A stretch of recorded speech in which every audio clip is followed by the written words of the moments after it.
आपदीपो भव में आप सबका हृदय से स्वागत है। नमो बुद्धाय। तो अपनी ज्ञान मार्ग की साधना को आगे बढ़ाएंगे। और जैसे कि हम 2-3 दिनों से कि हम स्वयं विपश्ची कैसे बने, विपश्यना क्यों उसका नाम पड़ा कि विपश्यना है, तो ये थोड़ा थोड़ा अब मैं अपना अनुभव भी व्यक्त कर रही हूँ। और थोड़ा जो मुझे जितनी भी जानकारी है वो मैं आपके साथ साझा कर रही हूँ। जैसे कि विपश्यना में जब गुरुजी सिखाते हैं पहले दिन हम सबको बिल्कुल जो भी हम लोग ये सब पहने रहते हैं, ये सब जो भी एक तरीके से बंधन जैसा प्रतीत होता है, उन सब बंधनों से मुक्त कराते हैं जो कि हम लोग के शरीर में बंधन जैसे रहता है। जो वर्तमान समय की समाज है हमारा, उसमें हमें वस्त्र तो धारण करना है क्योंकि हम लोग काफ़ी विकसित हो चुके हैं। तो हम लोग सिर्फ जैसे पेड़ पौधों में की छाल लगाए पहले के आदिवासी लोग रहते थे, वैसे तो नहीं रह सकते क्योंकि काफ़ी कुछ हद तक हमारा समाज विकसित हो गया है। तो कहने का मतलब है कि गुरुजी पहले दिन ही सब कुछ निर्धारित कर देते हैं कि 10 दिन के जो शिविर है उसमें आपको बिल्कुल ऐसे ही रहना है जैसे कि आप माँ के गर्भ से पैदा होते हो, उस प्रकार से बिल्कुल वैसा ही आपको स्वच्छ शरीर स्वच्छ मन रखना है। अपने शरीर पे कोई भी धागा या बंधन जैसी प्रतीत कोई भी वस्तु धारण नहीं करनी है, बिल्कुल पूर्णतः मुक्त रहना है। जब हम मुक्त रहते हैं तभी जाके हमारे अंदर ज्ञान का दीप प्रज्वलित होता है। तो कहने का मतलब है कि ये जो इतना बड़ा शरीर है, 3.5 हाथ की काया है, बच्चा रहता है तो कोई शर्म नहीं रहती है, परंतु जैसे हम लोग बड़े रहे होते हैं, समाज में उठते बैठते हैं, तो कपड़ा ये वस्त्र धारण करना तो एक अनिवार्य चीज़ है। वस्त्र चाहे कैसा भी हो, चाहे सस्ता से सस्ता हो, चाहे महंगा से महंगा हो, परंतु तन ढकने के लिए ज़रूरी है। बस यही चीज़ें ज़रूरी रहती हैं। बाकी हमारा बंधन की जो शरीर को बांधे या मन को बांधे, ऐसी कोई भी चीज़ हमें 10 दिन तक नहीं रखनी होती अपने पास। तो हम वो 10 दिन क्या करते हैं?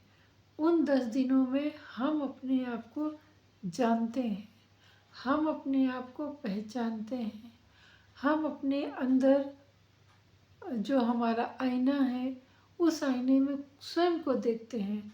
और उस आईने में जो अपने अंतरात्मा रूपी आईना है उसमें स्वयं को देखते देखते कब हम सत्य से हमारी भेंट हो जाती है हमें पता ही नहीं चलता है। तो देखा जाए ये विपश्यना जो है, बुद्ध का जो ज्ञान है, वास्तविक ज्ञान है, जो मूल ज्ञान है, उस ज्ञान से वर्षों वर्ष कई सदियों तक हमारा देश वंचित रहा।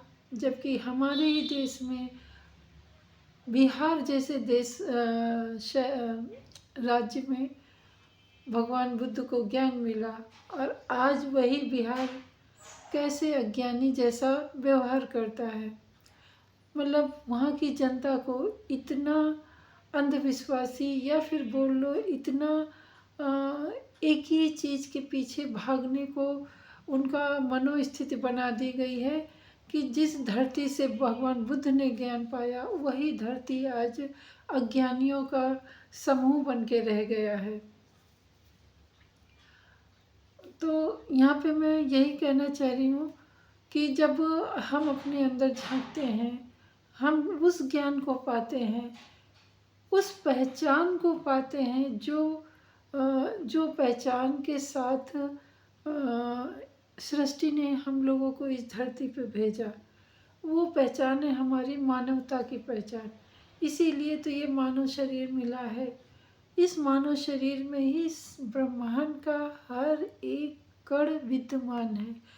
पूरा ब्रह्मांड की एक एक रचना से हमारे ये 3.5 हाथ की काया, सर से लेके पाँव तक पूरा की पूरा ब्रह्मांड है।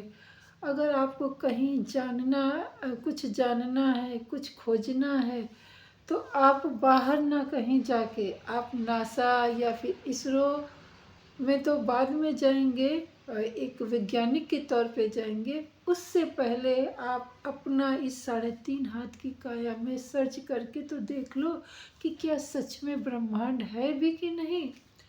क्योंकि जो कुछ ब्रह्मांड में विद्यमान है वो सब हमारे इस 3.5 हाथ की काया में विद्यमान है। यहीं पे लोग इस बात को बिल्कुल, जो बुद्ध की एकदम 16 आने खरी बात सिद्ध हो जाती है कि खुद को जानने में ही परमात्मा को जान लेना होता है, उसी बात से कुछ लोगों ने इतना अनभिज्ञ कर दिया है मानव के मन को कि मानो अपने ही अंदर ना झांक के जाने कहाँ कहाँ किसको ढूंढता फिर रहा है। मतलब इतना वो उसका दिमाग व्यथित कर दिया गया है, इतना दिमाग में उसके मन में इतना भय, इतना लालच, इतना द्वेष भर दिया गया है कि कहते नहीं कि दीपक जल रहा है, दीपक के नीचे तो अंधेरा है, परंतु जब दीपक रखा है तभी तो जल रहा है। तो वो दीपक अपनी खुद की रोशनी ना देख के इस भ्रम में है कि चारों तरफ उजियारा है, कहीं से होगा, कहीं से होगा। अरे वो कहीं से नहीं, आपके अंदर ही है। वो उजियारा ढूंढने के लिए आपको अपने मन के अंदर जाना पड़ेगा, अपने हृदय में, अपनी इन सांसों के रास्ते से हृदय में उतरना पड़ेगा, तब जाके आपका अपनी पहचान मिलेगी। अभी आजकल जैसे वर्तमान समाज में आप देख रहे हैं कि किस प्रकार से, हाँ, बुद्ध के ज्ञान के अनुसार तो कह सकते हैं कि आज सारा संसार उस समय भी दुखी था, उस समय के भी दुख से बुद्ध दुखी थे। परंतु अगर आज के दिन बुद्ध होते तो उनकी आंखों से अश्रुधारा रुकती नहीं, क्योंकि उस समय के दुख से 1000 गुना दुख इस आधुनिक समाज में लोग दुखी हैं, भ्रमित हैं, खुद को ना जान के, अपनी जो सृष्टि द्वारा दी हुई पहचान को ना जान के, पता नहीं कौन सी पहचान के लिए भागे जा रहे हैं, पता नहीं कौन सी पहचान के लिए इधर उधर भटक रहे हैं, कत्लेआम मचा रहे हैं। वो अगर पहचान मिल भी गई तो तुम्हारा क्या, तुम्हें क्या हासिल होगा? कभी सवाल किया है अपने आप से? मान लो आजकल जैसे बहुत से संगठन हैं, बहुत से लोग हैं, मांग कर रहे हैं कि हमारा देश इस पंथ का होना चाहिए, हमारा देश उस धर्म का होना चाहिए। फर्ज करो तुम उस देश को बना भी लिए, फिर क्या? क्या आपके आध्यात्मिक उत्थान हुआ? क्या आपने नैतिकता का उत्थान किया? क्या आपने समाज की सुदृढ़ संरचना व्यवस्थित की? अगर ये सब नहीं किया तो वो पहचान, जो झूठी पहचान मिल भी गई तो क्या? बस जब ये सवाल हमारे सामने आया तो सच में ऐसा लगा कि आजकल लोग बोलते हैं हम आधुनिक हैं, हम बड़े पढ़े लिखे हैं, हम बड़े सज्ञान हैं, हम ये हैं, हम वो हैं, परंतु जो असल में होना चाहिए वो तो नहीं हो। आपके हृदय की करुणा, आपके मन की दयालुता, आपके मन की मानवता कहाँ गई? इसका आज जीता जागता उदाहरण आप देख रहे हो। नोएडा में 27 साल का युवा सॉफ्ट इंजीनियर किस प्रकार से दम तोड़ता रहा और लोगों की कहले जो समाज का संगठन है, जो समाज के कर से उनको तनख्वाह मिलती है, उसके बावजूद उनका वही कार्य है कि लोगों की जान बचाना, जनता के कार्य आना। परंतु खड़े खड़े सब तमाशा देखते रहे। क्यों? क्योंकि उनको लालच दिखाया गया। क्यों? क्योंकि उनको भय दिखाया गया।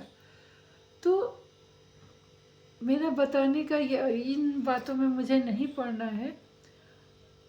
मेरा बताने का ये तात्पर्य था कि किस तरीके से वर्तमान समय में लोग बोलते हैं कि हम बड़े बुद्धिमान हैं, सज्ञान हैं, परंतु उनके अंदर के हृदय की करुणा मर चुकी है, मानवता मर चुकी है, इंसानियत मर चुकी है। और अगर इस सब को जगाना है तो उसके लिए अपने आप को जगाना ही होगा, और वो जगाने का साधन है विपश्यना। और विपश्यना बुद्ध के द्वारा खुद की एक अनुपम खोज है, उस खोज से अपने आप को तो उन्होंने निर्वाण दिलाया ही, साथ में वो निर्वाण की रास्ता हम सबको जन जन तक पहुंचाया, बताया।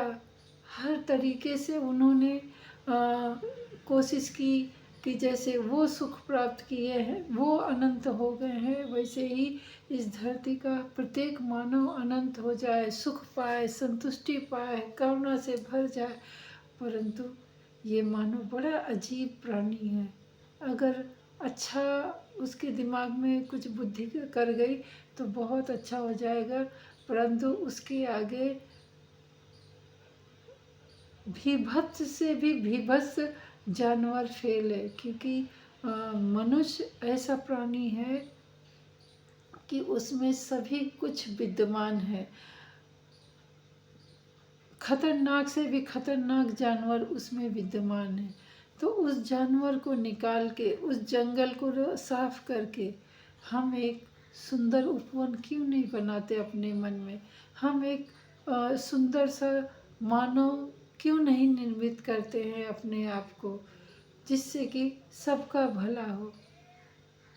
मैं अपनी वाणी को यहीं विराम देती हूँ। वीडियो काफ़ी लंबा हो गया। मिलते हैं अगली वीडियो में, तब तक के लिए नमो बुद्धाय। मंगल हो आपका भी, हमारा भी, और सृष्टि के समस्त प्राणी जनों का। आप खुद को पहचानो, खुद को ढूंढो अपने अंदर।